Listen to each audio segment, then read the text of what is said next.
فرشتے سنیں گے نہیں. حضور فرماتے ہیں کہ میں داڑھی پہ ہاتھ رکھ کر اور اللہ کی بارگاہ میں عرض کروں گا کہ یا اللہ تو نے فرمایا تھا کہ تیری امت کے بارے میں تجھے رسوا نہیں کریں گے، اور آج یہ فرشتے میری بات نہیں سن رہے ہیں. تب اللہ حکم دے گا، اے فرشتوں میرا محبوب جو کہتا ہے یہ سنو. فرشتے پھر کہیں گے یا رسول اللہ فرمائیے. تو حضور فرماتے ہیں میں کہوں گا کہ اس کو مار کیوں رہے ہو؟ تو فرشتے کہیں گے کہ اس کے عمل کو تولا گیا ہے لیکن اس لائق نہیں کہ یہ جنت میں جا سکے، اس لیے اس کی پٹائی ہو رہی ہے. حضور فرماتے ہیں میں کہوں گا کہ اس کا عمل دوبارہ تولو. فرشتے جب دوبارہ تولیں گے واقعی میں اس کا عمل کم ہوگا، اس لائق نہیں ہوگا کہ جنت میں جا سکے. تو حضور فرماتے ہیں اس وقت میں اپنے پاس سے ایک پرچی نکال کر کے اس کے عمل نامے میں ڈالوں گا تو اس کا عمل نامہ بھاری ہو جائے گا.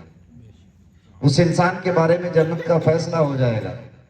تو اللہ تعالیٰ وہ بندہ جو ہوگا وہ عرض کرے گا کہ آپ نے اس مصیبت کی گھڑی میں ہمارے اوپر رحم کیا ہے اور اس سنکٹ کے ماحول میں آپ نے ہماری مدد کی، آپ ہیں کون؟ تب حضور فرماتے میں کہوں گا میں محمد عربی ہوں، تیرا نبی ہوں. تو نے ایک مرتبہ میرے اوپر درود پڑھا تھا، آج کے دن کے لیے تمہارے لیے وہ درود میں محفوظ کر کے لے کے آیا تھا. اس لیے اگر ذرا زحمت نہ ہو تو بلند آواز سے درود شریف پڑھیں. اللہم صلی علی سیدنا مولانا محمد وآلہ وصحبہ بارک وسلم صلاۃ و سلام علیک یا رسول اللہ.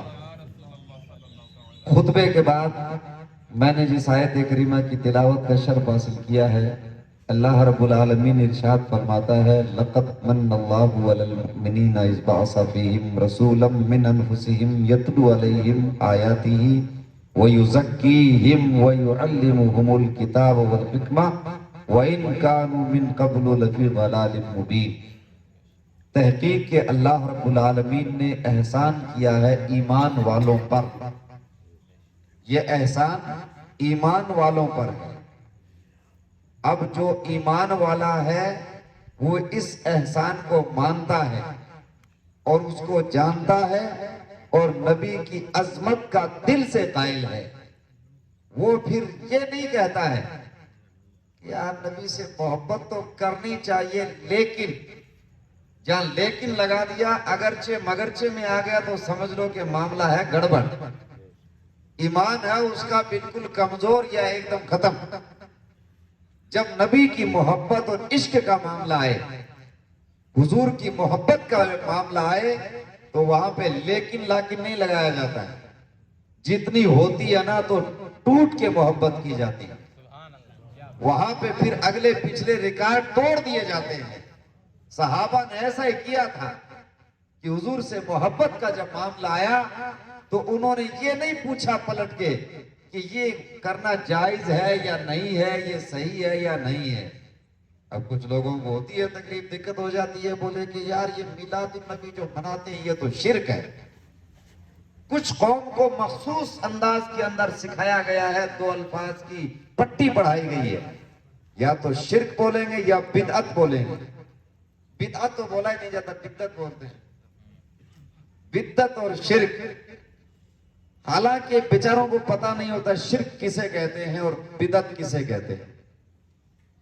میلاد منانا بولے بدعت ہے. آپ نے سنا ہوگا، سوشل میڈیا پہ ایکٹیو دنیا جانتی ہے.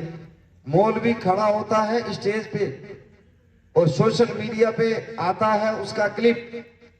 اسی طرح کمرے میں بیٹھ کر کتابیں پیچھے جوڑ کے کتابوں کو پیٹھ دے کے بیٹھتا ہے مولوی اور اپنا یوٹیوب چینل چلانے کے لیے اس کے بعد میں وہ کہتا ہے یہ تو ناجائز ہے. مدر ڈے منائیں کوئی اعتراض نہیں، فادر ڈے منائیں کوئی اعتراض نہیں، وطن ڈے منائیں کوئی اعتراض نہیں، جشن میلاد پہ اعتراض. دقت یہاں پہ ہے. ہم جب اس پہ غور کرتے کرتے اس نتیجے پہ پہنچے کہ میلاد منانے میں اور جشن میلاد کی محفل منعقد کرنے میں دقت کیوں ہو رہی ہے، آخر پریشانی کیوں ہے، تو ہم نے روایت پڑھی. روایت ایسے مصنف کی پیش کریں جس کو یہ بھی مانتے ہیں، حافظ ابن کثیر کے البدایہ والنہایہ، اس میں انہوں نے لکھا ہے کہ شیطان 4 مرتبہ بڑا رویا. شیطان 4 مرتبہ بڑا رویا. ایک تو جب اس کو لعنتی بنایا گیا تھا بہت رویا ہوا، اور دوسرا جب اس کو زمین کی طرف پٹکا گیا تب بہت رویا. تیسری مرتبہ جب میلاد النبی ہوا تب بہت رویا. چوتھی مرتبہ سورہ فاتحہ نازل ہوئی تو بہت رویا. ہم نے اس نتیجے کو اخذ کیا اور یہاں تک پہنچے کہ یہ لوگ پریشان کیوں ہیں. دراصل ان کے گرو جی پریشان تھے کہ میلاد ہو گیا ہے. 570 برس تک عیسیٰ علیہ السلام کے جانے کے بعد اس دھرتی پہ کوئی نبی اور رسول نہیں، پوری دھرتی خالی تھی. شیطان نے زمین کی پوجا کروائی، پتھر کی پوجا کروائی، آگ کی پوجا کروائی، پانی کی پوجا کروائی، چاند کی پوجا کروائی، سورج کی پوجا کروائی.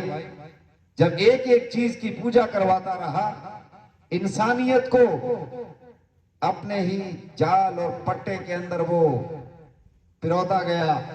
لوگ اس کے چنگل میں آتے گئے. شیطان نے اپنے چھاپے چھوڑ رکھے تھے. شیطان نے انسانوں کو اپنے چنگل میں پھنسا رکھا تھا. ظلم و ستم کی وادیوں میں یہ انسان چل رہا تھا.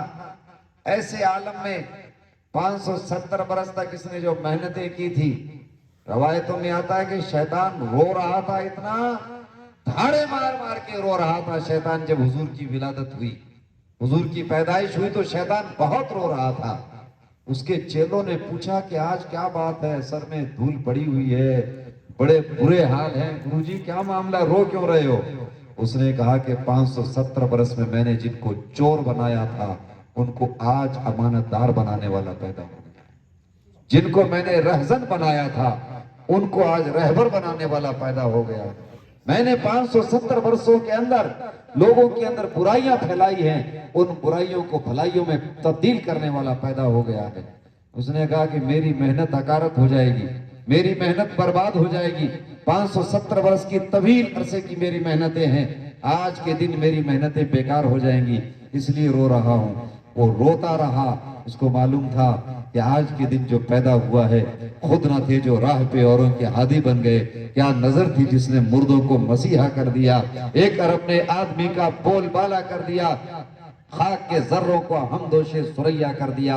آج کی رات جو پیدا ہوا ہے ایک ایسا انقلابی رسول ہے، ایک ایسا انقلابی پیغمبر ہے جو ایسا انقلاب برپا کرے گا جو کائنات عالم کے ظلمت و جہول کو منور کر دے گا. یہی وجہ ہے وادی مکہ میں رسول کریم صلی اللہ علیہ وسلم کی ولادت ہوئی. مکے کی سرزمین پر. حافظ صاحب تشریف لائیں. حافظ صاحب تشریف فرما ہے، حج کر کے آئے ہیں کعبۃ اللہ کا. ان سے پوچھئے کہ رسول پاک صلی اللہ علیہ وسلم کی ولادت کدھر ہوئی ہے. جب حضور کی پیدائش ہوئی تھی تو اس وقت کعبے کا طواف چل رہا تھا، کعبے کا طواف ہو رہا تھا. زمانہ جاہلیت میں بھی طواف ہوتا تھا. یہ اور بات ہے کہ اس دور میں طواف کرنے کا انداز الگ تھا. اس زمانے کے اندر لوگ جہالت کے دلدل میں پھنسے ہوئے تھے. حافظ صاحب، لوگ کعبے کا طواف کرتے تھے ننگے ہو کر. لوگ کعبے کا طواف کرتے وہاں پہ جانور ذبح کر کے اور اس کا خون کعبے پہ چھڑکتے تھے. لوگ تلواریں چلاتے تھے کعبے کے پاس میں. لوگ ظلم و ستم کعبے کے پاس کرتے تھے. یہاں تک کہ صفا اور مروہ پہاڑی کے اوپر اسحاق اور نائلہ نام کے بت رکھے ہوئے تھے. ان بتوں کی تاریخی بیک گراؤنڈ یہ بتایا جاتا ہے کہ وہ 2 مرد اور عورت تھے جنہوں نے کعبے کے اندر زنا کیا تھا، جس کی وجہ سے اللہ کا عذاب آیا اور ان دونوں کو پتھر بنا دیا گیا. جہالت ہوتی ہے. جہالت ایسی ہوتی ہے کہ پورے لوگوں کی پوجا بھی شروع کروا دیتی ہے. جہالت ایسی ہوتی ہے انسان کو دھکیل کے چھوڑ دیتی ہے کہ وہ لوگ جو کرمنل تھے جن کو پتھر بنایا گیا تھا ان لوگوں کو اٹھایا وہاں کعبے سے. ایک کا بت جو ہے اسٹیچو یہ صفا پہاڑ پہ لگا دیا گیا، دوسرے کا مروے پہاڑ کے اوپر لگا دیا گیا، اور لوگ جاتے اور بھاگتے اور ان کے ہاتھ لگا کے واپس آتے تھے. جب اللہ تعالیٰ کی طرف سے پیغمبر کی ولادت ہوئی، حضور کی پیدائش ہوئی، تو حضور نے شرک کے سارے جراثیم کا خاتمہ کر کے توحید ربانی کا اعلان کیا حضور نے، اور خدا نے اعلان رسالت بھی کروایا، قل یا ایھا الناس انی رسول اللہ علیکم جمیعا۔ خانہ کعبہ کا جو پاسدار پیغمبر تھا وہ مرکزی رسول جب کعبے کے پاس پیدا ہوا، اور یاد رکھیں کعبہ ایسی جگہ پہ ہے جو پوری دنیا کے اندر بیچوں بیچ دھرتی کا حصہ ہے، اس لیے حضور کو مکے کی سرزمین پر پیدا کیا گیا تھا۔ حضور نے وہاں سے اعلان کیا، قل یا ایھا الناس انی رسول اللہ علیکم جمیعا، اے محبوب اعلان کر دیجئے، ساری مانوتا اور سنسار کو بتا دیجئے کہ اے لوگوں میں تم سب کی طرف اللہ کا رسول بنا کے بھیجا گیا۔ مرکز سے مرکزی رسول اعلان کر رہا ہے، ورنہ اس سے پہلے جو نبی آئے ان کی زمینی الگ تھی۔ حضرت موسیٰ علیہ السلام کو مصر بھیجا گیا تھا، حضرت شعیب علیہ السلام کو مدین بھیجا گیا تھا۔ یہ وہ زمینیں تھی جو پھولوں اور پھلوں کی زمینیں تھی، جہاں پہ جھرنے اترتے تھے، جہاں بارشیں ہوتی تھی، ابر بارندہ کی زمینیں تھی، نکاتوں کی زمینیں تھی، اور گلزار کی زمینیں تھی۔ زمین بڑی نرم تھی، لوگوں کے دل بھی نرم تھے، لوگوں کے دل دماغ بھی نرم تھے، اور زمین میں پھل پھول کھل رہے تھے، فصلیں اگ رہی تھی۔ ایسی شاداب زمین پہ اللہ تعالیٰ نے نبی کو بھیجا تھا۔ بنی اسرائیل کے نبیوں کی تاریخ ہے، ہزاروں نبی آئے شاداب زمین میں، لیکن جب آخری پیغمبر کو بھیجنے کے لیے اللہ تبارک و تعالیٰ نے اپنے پیغمبر کو بھیجا تو زمین بھی پتھریلی ہے، مکان بھی پتھر کے ہیں، در و دیوار بھی پتھر کے ہیں، لوگوں کے دل بھی پتھر کے ہیں، اور انہوں نے اپنے خدا بھی پتھر کے بنا رکھے ہیں۔ اللہ تعالیٰ نے ایسی جگہ رسول کو بھیجا کہ رسول تمہیں ان پتھریلی علاقوں کے اندر ان پتھروں کو لالا کا جگر عطا کرنا ہے، ان پتھروں کو زندگی کا مزاج دینا ہے، ان پتھروں کو زمین سے اٹھانا اور عرش آسیاں بیت النور کا مسافر بنا کے چھوڑ دینا ہے۔ حضور اکرم صلی اللہ علیہ وسلم کی آنکھ کھلی ایسے ماحول میں، پتھریلا علاقہ ہے پورا، اور خاص طور پہ مکہ کے گرد و نواح کے اندر پہاڑی سلسلہ ہے۔ اور مختار صاحب بھی عمرہ کر کے ماشاءاللہ، آپ دیکھیں گے مکہ سے لے کے طائف تک، مکہ سے لے کر کے عکاظ تک، مکہ سے لے کر اور مدینے تک پہاڑی علاقہ ہے، پہاڑی پہاڑ ہیں۔ پہاڑوں کے ساتھ اللہ تعالیٰ کی جو علمی تاریخ وابستہ ہے، نزول کلام الہی کا جو سلسلہ پہاڑوں کے ساتھ ہے، اللہ تعالیٰ نے بہت پہلے سے حضرت آدم کو اتارا بھارت میں پہاڑ کے اوپر، لوز یا سراندیپ کا لوز پہاڑ تھا، اس پہ اتارا تھا۔ حضرت موسیٰ علیہ السلام سے اللہ تعالیٰ نے کلام کیا طور پہاڑ پر، اور رسول پاک صلی اللہ علیہ وسلم کی بارگاہ میں قرآن نازل ہونا شروع ہوا، وہ بھی جبل نور غار حرا میں، جو کعبے کے بالکل سامنے پڑتا ہے۔ عرض یہ کر رہا ہوں کہ حضور کعبے کے پاس پیدا ہو رہے ہیں۔ جب کعبے کے پاس حضور پیدا ہوئے اس وقت کعبے کا طواف جاری تھا، لوگ طواف کر رہے تھے۔ زمانہ جاہلیت میں بھی لوگ طواف کرتے تھے، کعبہ کا طواف کر رہے تھے، تو اچانک لوگ باہر نکلے، اور عبد المطلب اس وقت حرم شریف میں تھے، حضور کے دادا، اور آ کر کے آنے والے نے کہا کہ عبد المطلب عجیب و غریب معاملہ سمجھ میں نہیں آ رہا، کیا ہو گیا؟ بولے کیا ہوا؟ بولے کہ کعبہ ادھر جھک رہا ہے، کعبہ جھک رہا ہے ادھر، تو خبر آئی کہ آپ کے پوتا پیدا ہوا ہے۔ اور پھر کعبے کے اندر سے بندہ باہر نکلا، اس نے کہا کہ آج عجیب و غریب حالات ہے۔ بولے کیا ہوا؟ کعبے میں 360 مجسمے اور اسٹیچو رکھے ہوئے تھے، سب کو لوگ خدا مانتے تھے، کوئی بارش کا خدا مانتے تھے، کوئی بزنس اور بیاپار کا خدا مانتے تھے، اور کوئی دوسری کوئی بیماریوں سے بچنے کا خدا تھا، الگ الگ خدا مانے ہوئے تھے۔ لیکن وہ کہا نا قبیلے کا بت ایک جدا تھا، کسی کا حبل تھا، کسی کا صفا تھا، الگ الگ خدا بنائے ہوئے تھے۔ تو آگے مجاورین نکلے، بولے ایک خدا کو سیدھا کرتے ہیں دوسرا گر جاتا ہے، دوسرے کو سیدھا کرتے ہیں تیسرا گر جاتا ہے۔ عبد المطلب لگتا ایسا ہے کہ ہمارے خداؤں کو آج مرگی کے دورے پڑنے لگے ہیں، ایک سیدھا کیا جاتا ہے دوسرا گر جاتا ہے، کیا وجہ ہے؟ حضرت عبد المطلب پاڑ گئے، بڑے مائنڈیڈ تھے حضرت عبد المطلب، پہنچی ہوئی شخصیت تھی، اور حضرت عبد المطلب نے کہا کہ آج کعبے کو پاک کرنے والا پیغمبر پیدا ہو گیا ہے۔ ان کو بشارتیں تھی، اور پیغمبر اعظم علیہ السلام کے حوالے سے جو یہ باتیں کرتے ہیں نا لوگ، کہاں لکھا ہوا کس نے میلاد منایا، تو عرض یہ کرنا چاہتا ہوں، روز ازل اللہ رب العالمین نے انسانیت کے ساتھ 3 وعدے لیے ہیں۔ پہلے وقت اللہ تعالیٰ نے اپنی ربوبیت کا اقرار بندوں سے کروایا عالم ارواح میں، پوچھا تھا الستو بربکم، کیا میں تمہارا رب نہیں ہوں؟ قالو، ساری روحوں نے پکار کے کہا بھلا کیوں نہیں ہے اللہ، تو ہی ہمارا رب ہے۔ سب نے رب کی ربوبیت کا اقرار کیا۔ دوسرا وعدہ اللہ تعالیٰ نے نبیوں اور رسولوں سے لیا، جو اولیاء اور ابدال، غوث اور قطب تھے، جتنے بھی قیامت کی صبح تک جو قوم کے رہنما اور ہادی بن کے آنے والے تھے، نبی کی صورت میں، رسول کی صورت میں، خواجہ اور غوث کی شکل میں، قطب اور ابدال کی شکل میں، ولی اور عالم کی شکل میں، ان تمام کو دوسرے وعدے کے اندر اکٹھا کیا اور کہا کہ میرے بندوں تک تمہیں میرے دین کا پیغام پہنچانا ہوگا۔ انہوں نے سب نے کہا یا اللہ ہم تیرے دین کا پیغام پہنچائیں گے۔ تیسری مرتبہ جو وعدہ کیا ابھی صاحب یہ سچ ہے، تیسرا وعدہ بڑا اہم ہے۔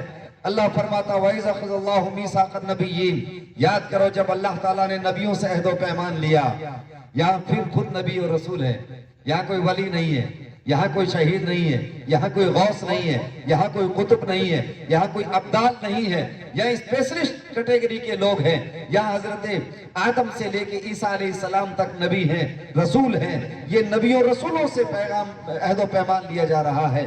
اللہ فرماتا وَإِذَا أَخَذَ اللَّهُ مِيثَاقَ النَّبِيِّينَ، یاد رکھ کرو جب اللہ تعالیٰ نے نبیوں سے عہد و پیمان لیا۔ امیر خسرو نے اس کا نقشہ بڑا خوبصورت انداز میں فارسی نظم میں کھینچا ہے۔ خدا خود میرے مجلس بود، اندر لامکاں خسرو، محمد شمع محفل بود، شب جائے کے من بودم، نمی دانم چے منزل بود، پری پیکر نگارے سرو قد لالا رخسارے، خدا پری پیکر نگارے سرو قد لالا رخسارے، سراپا آفت دل بود، شب جائے کے من بودم۔ یہ بڑی گہرائی کی بات ہے، میں اس کی گہرائی میں اتروں گا تو ٹائم زیادہ لگ جائے گا اور کچھ باتیں آپ کے سمجھ میں نہیں آئے گی۔ یہ اس منزل کا معاملہ ہے۔ بہرحال اللہ تعالیٰ نے نبیوں اور رسولوں سے وعدہ لیا، اے میرے نبیوں، اے میرے رسولوں، یاد رکھنا جب میرا رسول تمہارے پاس آئے تمہارے دور میں، اذا جاءکم رسول، جان صاحب ایسے ہے نا، جب رسول آئے، عظیم الشان رسول کی بعثت ہو، تو تم اس بات کا وعدہ لو کہ میرا محبوب آئے تو تمہیں اپنے دور اقتدار میں ان کو مقتدی ماننا ہوگا، ان کو سربراہ ماننا ہوگا اپنے کنگڈم کا۔ یہ عہد و پیمان لیا اللہ تعالیٰ نے اور نبیوں کو اکٹھا کیا۔ پھر آگے اللہ تعالیٰ کیا فرماتا ہے؟ یہ عہد و پیمان لینے کے بعد سخت الفاظ ہیں، اس کے بعد اللہ فرماتا فَاشْهَدُوا، امر کا صیغہ ہے، ایک دوسرے پہ گواہ ہو جاؤ۔ آدم سے لے کے عیسیٰ تک سارے نبیوں کو ایک دوسرے پہ گواہ بنایا گیا۔ جب نبی ہے تو گواہ بنانے کی ضرورت بھی نہیں تھی، نبیوں نے جو وعدہ کر لیا وہاں تو غلطی ہونے کا کوئی شائبہ ہی نہیں گزر سکتا، وہ اللہ تعالیٰ نے اسپیشل مخلوق بنائی ہے، وہاں تو کوئی گناہ کا گزر بھی نہیں ہو سکتا۔ تو جب وعدہ کر لیا پکا تھا، پہلی بات تو وعدہ کرنے کی بھی ضرورت نہیں تھی، نبی تو خدا کی منشا کے مطابق کام کرتا ہے، خدا کی منشا کے مطابق نبی کام کرتا ہے، لیکن وعدہ لیا اللہ تعالیٰ نے اور پھر وعدے کے اوپر گواہ کی بھی ضرورت نہیں تھی، لیکن پھر بھی اللہ نے گواہ بنایا، فَاشْهَدُوا، ایک دوسرے پہ گواہ بن جاؤ۔ آدم سے لے کے عیسیٰ تک سارے نبی ایک دوسرے پہ گواہ بن گئے، اس پہ چھوڑا نہیں۔ آگے اللہ فرماتا وَأَنَا مَعَكُم مِّنَ الشَّاهِدِينَ، اب میں تم سب پر گواہ ہوں۔ اس پہ بھی بس نہیں، آگے اللہ فرماتا فَمَن تَوَلَّى بَعْدَ ذَلِكَ فَأُولَٰئِكَ هُمُ الْفَاسِقُونَ۔ یہ وعدہ کس کا ہو رہا ہے؟ یہ میلاد النبی کا وعدہ ہو رہا ہے، یہ میلاد النبی کا وعدہ ہو رہا ہے۔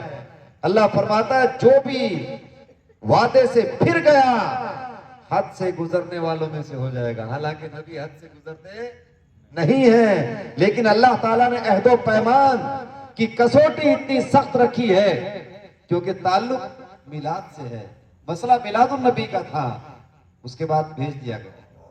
اپنے اپنے ٹائم پیریڈ لے کے آتے رہے، آدم آئے حضور نہیں آئے، نوح آئے حضور نہیں آئے، ابراہیم آئے حضور نہیں آئے، یعقوب آئے حضور نہیں آئے، حضرت موسیٰ آئے حضور نہیں آئے، عیسیٰ آئے حضور نہیں آئے۔ یہ نبیوں کا ایک سلسلہ گزرا ہے. روئے زمین کا کوئی علاقہ، زمانوں میں سے کوئی زمانہ نبیوں سے خالی نہیں رہا، آدم علیہ السلام سے لے کے عیسیٰ علیہ السلام تک. اس زمانے میں نبی و رسول آتے رہے، کرنی بدلی رسولوں کی ہوتی رہی. چاند بدلی کا نکلا ہمارا نبی، سب سے اولا و اعلیٰ ہمارا نبی، سب سے بالا و اعلیٰ ہمارا نبی. سب چمکنے والے اجلوں میں چمکا کیے، اندھے شیشوں میں چمکا ہمارا نبی.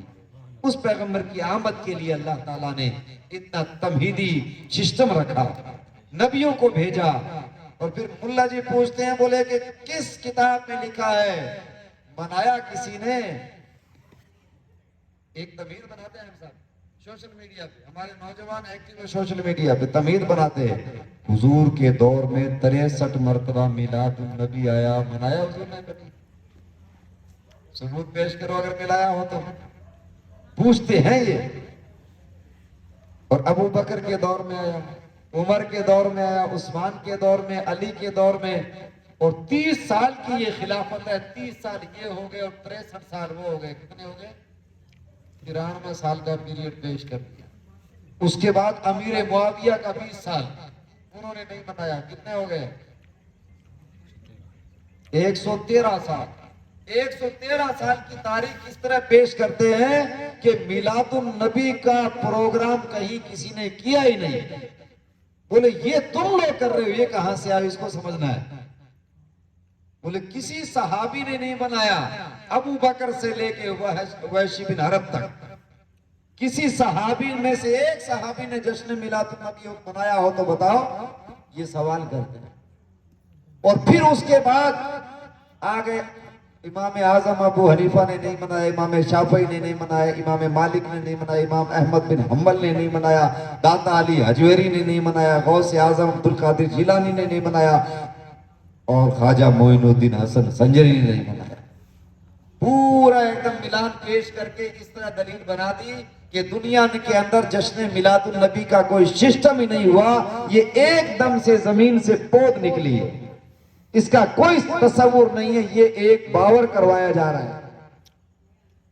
صحابی نے منایا، میں کہتا ہوں صحابی کا درجہ نیچا ہے.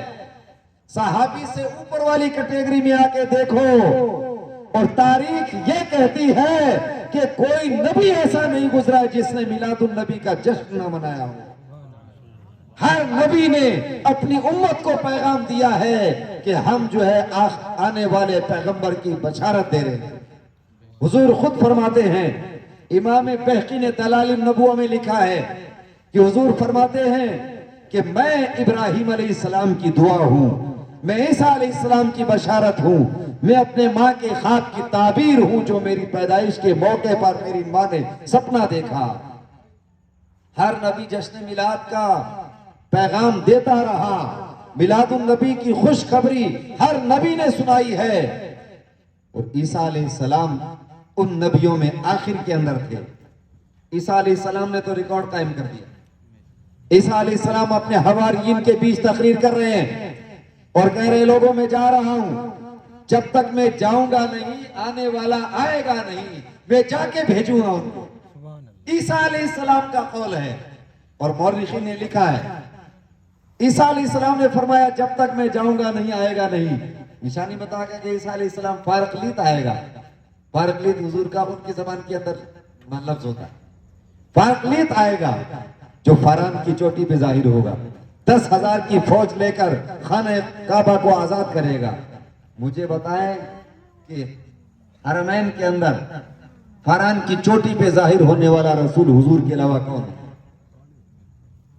اور 10,000 کی فوج فتح مکہ کے دن حضور نے لے کر کے اور مکہ کو فتح کیا تھا. اس کے علاوہ حضور کے علاوہ کون ہے جس نے مکہ کو فتح کیا اور 10,000 کی فوج لے کر؟ یہ پیشن گوئیاں موجود ہیں. ایک دن عیسیٰ علیہ السلام اپنے حواریین کے بیچ تقریر کر رہے تھے. تقریر کرتے کرتے عیسیٰ علیہ السلام نے کہا مبشرم برسول یاتی من بعد اسمہ احمد. قرآن میں موجود ہے، قرآن میں موجود ہے. اے لوگوں میں بشارت دے کے جا رہا ہوں تمہیں ایسے رسول کی جو میرے بعد آئے گا جس کا نام احمد ہوگا. حضور کے علاوہ احمد نام کا کوئی نبی دنیا میں نہیں آیا. یہ احمد محمد بن کے زمین پہ جلوہ گر ہو رہے ہیں.